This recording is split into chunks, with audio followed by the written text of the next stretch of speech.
Greetings, YouTube. Happy Monday. You know, it has been a very rainy Monday so far in the Lone Star State of Texas, where I will currently reside, for the next 6 days or so before heading back to Oklahoma.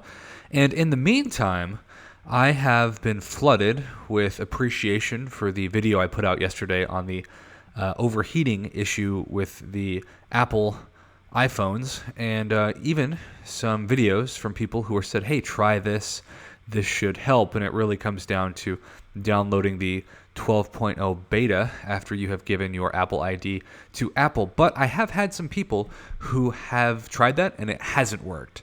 And I've also just been told to keep people updated. And so I wanted to bring this post to light because this makes a very, very serious problem even more serious.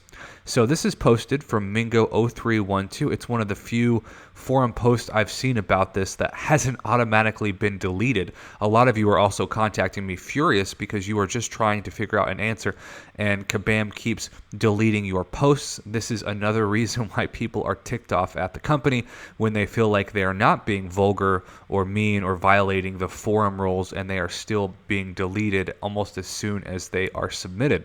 Okay, so Mingo says, so been into the Apple Store and they have said my battery is damaged. They have done diagnostic and told me that the MCOC app is using so much battery power, 70% over 5 minutes. What is a dangerous amount and why the phone is overheating? They have said do not use the app. This will make your warranty invalid. So for those of you who have said, you know what, whatever, I'll just use my Apple Care warranty. Actually, this app could invalidate your warranty, and all of that money that you might be spending per month extra on insurance might be for nothing if the game actually fries your battery. So Kabam, I put a ticket and got a computer response. What are they going to do? As I can't play this game, put a lot of time and money into the game, and now unable to play it due to this issue. And so they need to sort it out ASAP, basically. And then he talks about what's he going to do with missing his arena grind and PIM canisters and units because of the solo events, blah, blah, blah. Well, a couple of things about this. One, it is crazy that this game has actually the capability now to take up 70% of your battery. That should never happen. And even Apple is saying, we've never seen this before. So congrats, Kabam, you made history. But besides that, if you have like an iPhone 10 or even like an iPhone 8 Plus, which quite a few of you who've contacted me do, that's like $1,000 phone, right? It's $1,000 phone that Apple is technically off the hook for because it's not a problem with their software or their phone. It's a problem with an app that you have downloaded.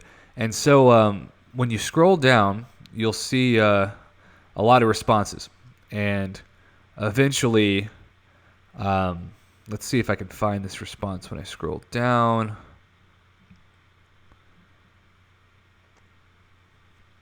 Because you have some people who have talked about... Here we go.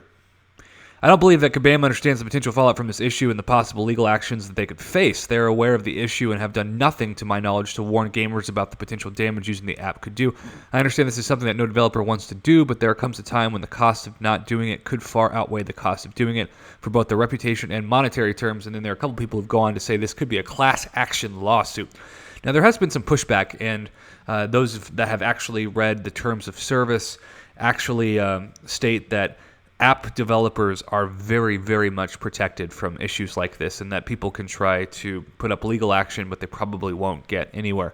But regardless, this DCW underscore makes a very valid point when he talks about the company not even really warning users about this potential issue. I've seen a couple forum responses from Kabam where they're like, hey, sorry about the issue. It's happening to us too.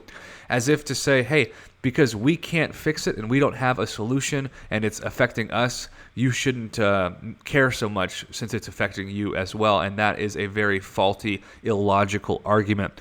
I also want to state this, and this is just something in general that has been thrown out there. Kabam has a ton of job openings right now. If you've ever wanted to work for Kabam, Lord help you, it's your time to do it. And so maybe there's a lot of fallout at the company with so many job openings where people are just quitting.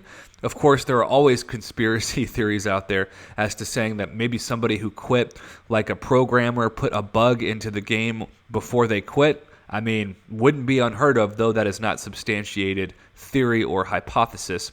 But regardless, I think it's something to keep in mind that Kabam is kind of in turmoil right now behind the scenes. Not that we should think about that as a huge problem for us, but it is a problem when you have something that needs immediate addressing and all hands need to be on deck, and you've got a company that has so many job openings, they're just trying to staff their company.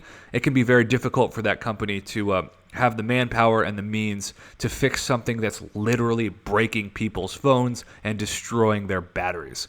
So there are some solutions out there that you can try, specifically the beta 12.0 download from Apple once you give them their Apple ID. But I've been told for some people it doesn't work. I've seen pictures, I don't know if they're real or not, of people that are literally taping their phones to like freezer bags or bags of vegetables, putting them in the freezer to cool down, rice packets. When you know that you know you're in trouble and you know the game is in a bad point, when you're telling somebody to actually duct tape their phone to a rice packet in order to keep grinding in the arena, that sounds like a really bad overdose waiting to happen. So what a crazy time we're living in. These are the updates I have for you on this iPhone issue today. Please give me any and all feedback that you've experienced from this issue in the comments below, and I will continue to do my best to keep you updated and hopefully be your voice on this issue. It's something that is surely affecting me as well, and I appreciate everybody who's tried to give solutions or even make lighthearted comments. Sometimes it's very stressful and frustrating, and I can't imagine. My phone's just shut down about 5 or 6 times when it's overheated, but I can't imagine somebody whose phone literally stops working because of this. And I've been told that both phones and iPads are being affected like this. And yes, you people watching this who are just smirking and high-fiving yourself because you're on Team Android, I guess today is still a win for you. So congrats to you, I suppose. All my family has iPhones, so I'm going to continue to try to be on an iPhone. But if this continues, maybe I'll have to be Team Android in the future. I have no idea. Thanks for watching, YouTube.